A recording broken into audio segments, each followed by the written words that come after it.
Many years have passed since a fellowship of light battled the shadow creature at the Grey Havens. Now the heroes find themselves in an unknown land where they discover a man in black is wreaking havoc. Undeath follows him wherever he goes, and long-forgotten legends rise again, having been possessed by his evil. Join the players of this Dungeons & Dragons campaign as they attempt to stop the man in black as he collects artifacts both on and off the Lonely Isle. Welcome to Tol Eressëa in Part 2 of the Inglorion Bastards trilogy, Rise of the Mormegil.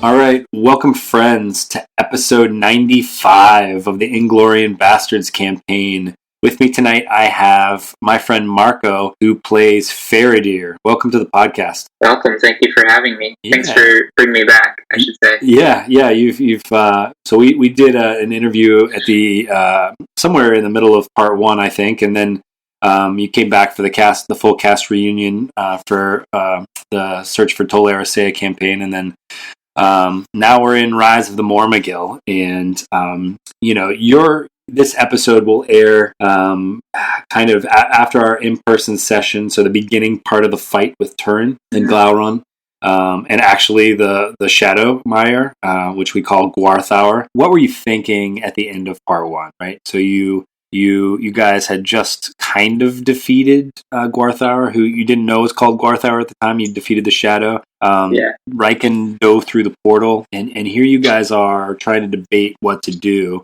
I mean, so why did Feredir get on that boat at the Grey Havens? Well, he felt like the story wasn't over, and literally, the story was not over. Yeah. No. He felt like a duty to perceive the shadow that was unleashed into the world. Yeah. And Riken jumped through that portal, and we weren't really sure what was going to happen next. But there was no way to stay by. Yeah. Well, they had both Círdan and I think Gildor and Inglorion, the person who kind of set all of this in motion. They were both there, and during the fight, they mentioned. I think Talbur was what they said, and they also said, and Dagoreth was the last thing that they said. So that at the end of part 1, you guys kind of got a hint of what was to come, if for people that were really into the lore. And Feredir probably did have some kind of a clue about the Dagoreth, the greatest of all battles. The first interview we did was crucial because the listener, was coming kind of cold into the campaign, and they really needed to get a sense of the characters. This interview, I think, is going to be more of like a how did Feredir evolve episode, if that works for you. Sure, yeah. So I guess at this point in the campaign, if you can remember what was going on in Feredir's mind as he sort of stepped into the Calicuria, right? The sky had gone dark. We know that the guard at the door of night had fallen, or we think that maybe he had fallen because the shadow did something. The man in black did something in the workshop of Ale. What's going? You're standing on top of the caves of the Forgotten. What's going through Feredir's mind at this time? Well, all the prophecies are coming true, and in a way, a lot of it's kind of self-fulfilled because we unleashed that shadow onto the world, and this is kind of like a pretty heavy moment, and I think we're looking for some sort of redemption here and try to save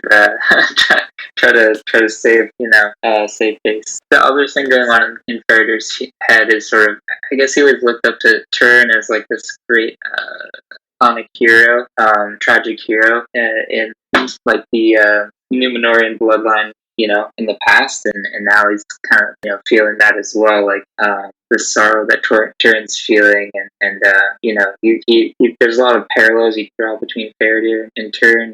That's gonna come into play, I think, pretty soon, I would say. Yeah, I mean, I remember in the first part of the campaign, for a while, they were starting to some of the elves were starting to call you the Mormegil, the man in black. Right. And when we started this, like, was it clear to you whether the rise of the Mormegil was about you or whether it was about Turin? It was not clear at all. Yeah. It was, at first I thought about me, and then it was about me, and I was like, no, that can't be right. I'm not, there's no way. Like, my character's that special, Well, I mean, he was pretty crucial to all of this, and as we'll see at the end of this fight, it's possible that your destinies are more intertwined than anybody could have guessed. That's true. Yeah. And the last thing that he's pretty bummed about is now his toy sword broke. Like that was like, I feel like that was like half of my character's identity was that sword. There was Feredir and there was Anguirel. Yeah, he has pretty awesome sword. He was just cutting through people with that thing. Like that was the weapon of the campaign, I'd say. Yeah, I didn't give out very many of those types of artifact level swords, and you got yours for, like, I think it was like the second episode. And you're right, your character kind of developed along with it. I remember you saying when we were in the Withered Heath, you that fight where you just tore through people, you're like, this is the fight I've been waiting for. Yeah, and Turin has his own sword, with him, right? And Girthang.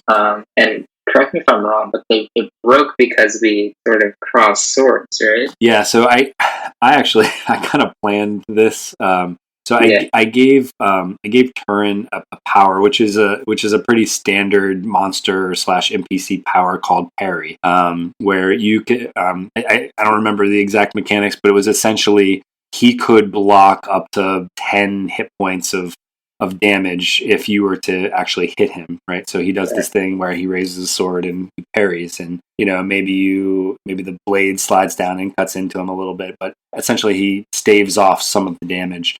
But the whole point of this was to have the blades collide, the sister swords that were never supposed to be in battle against each other. And obviously that's not part of canon. I threw that in there. Right. But there was a great explosion when they hit. So what are your thoughts at this point on the second prophecy of Mondos? Can you remember any parts of that? I think you guys have heard at least 2 or 3 parts of it. I broke the prophecy into 4 parts so that you would discover more and more about prophecy. Right. This was the one that talked about how Turin was going to finally deal the final blow to Morgoth on the plains of Valinor, fight with the Valar, right? At this point, what is Feredir thinking about that prophecy? Like, we're 2/3 of the way there. Like this battle might actually happen, So Morgoth's probably en route. Yeah. But that, I mean, at this point, Turin is possessed. Right. So what is Feredir thinking in terms of like, well, how is this going to work? He's like, Turin's like working for the enemy.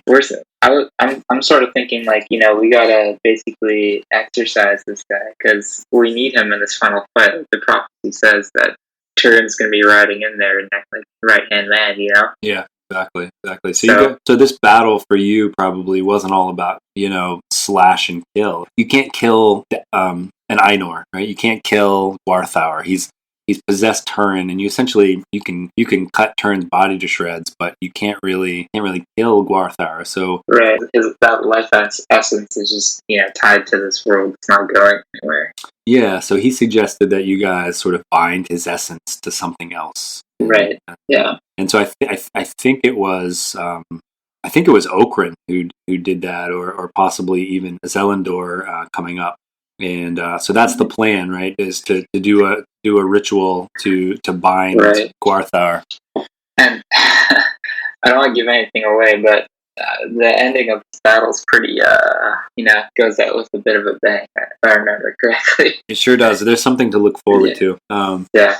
So we took I think we took like 4 to 6 months off in between part 1 and part 2, and after part 2 we went right into part 3. So obviously you're rooting for the good guys, right? And if the good guys come through this in part 2, theoretically, hypothetically, there's something that happens right away that will be both scary, I think, especially for Feredir. I mean, maybe a little bit of a hint. I think the listeners have actually already gotten the hint, and you are you're near the city of Tyrion, but you're also on top of the Calakiria, where Feredir's people lie. Caves of the Forgotten. Yeah, that's going to be interesting.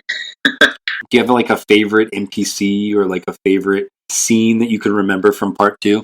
There's one part that I like that hasn't come up yet. I liked the duality of Túrin here and like the second wave of like his tragic story, and I like that, you know, it sort of felt like I know we had like the whole team there fighting him and his lackeys and the dragon, but it kind of felt like at one point it was just me and him like duking it out, and then like just like both our swords just like exploded. Yeah, I thought that was the coolest moment for me. Well, you know, it was his name, you know, Túrin Turambar, Master of Fate, Master, right? Like it took this, he mentioned his tragic story, right? Like his father being captured by Morgoth, him essentially being orphaned in a way, like falling in love with his sister, like, you know, killing himself, killing his best friend, and like, and here he is at the end of, near the end of days, essentially fighting with people who have met a tragic end, right? We have Finwillas from Nargothrond, who he was essentially, Túrin was, Glauron originally like put a spell on him, and so they carried off Finwillas, and he wasn't able to save her. Mim the dwarf, right, who was killed along with his whole family by when he was the outlaw Nathan the Wronged. And Beleg Cuthalion is brought back here and is now fighting essentially under the Shadows spell, who Beleg was actually killed by Túrin when Beleg came to rescue him, right? So, you know, all of these people who he's wronged are now back working for the Shadow, essentially. And here Túrin comes in, riding his mortal enemy. I mean, talk about a tragic story that just gets worse. Yeah. One other question I wanted to ask you. There was a scene at the Cottage of Lost Play where I had written that blog entry that I gave you. It was regarding a young Feredir. Do you remember this? I do vaguely remember. It was like I was visited in a dream by the man in black, right? Yeah, so I remember learning about the Allore Male, which is the path of dreams, and how mortal children, human, came essentially through this path of dreams in their childhood, to hear stories and do supper at the Cottage of Lost Play. And so one of the dreams that you had when you were a kid, where you traveled the path of dreams, you woke up there and you saw a man in black standing there looking to the west. And you described, when you had woken up the next morning, you described to your mother that the man's sword glowed red, but the blade was as black as the hills at night, I think were the words I used. And I tried to make it like you weren't really sure who that was. Did you have any idea whether that was the man in black or whether you were looking at yourself later in the future? You know, do you remember this? Yeah, I remember this. I wasn't sure whether it was me or what, but you know, that was kind of like the fun of the whole campaign, was trying to figure out like who we were actually chasing. And, like, all right, well, I think that's all I got for you tonight. You're going to actually be back here pretty soon. We're going to do the full cast reunion for part 2. You guys will be back and riffing off each other, just like no time has passed, I'm sure. But thanks for joining us tonight. Thank you. Thanks again for having me. All right, take care. All right, enjoy, everyone. Though this marks the end of the episode, the road goes ever on. Until next time, join us at longwinded.one and consider giving us a review on Apple Music, Spotify, or really whichever platform you choose.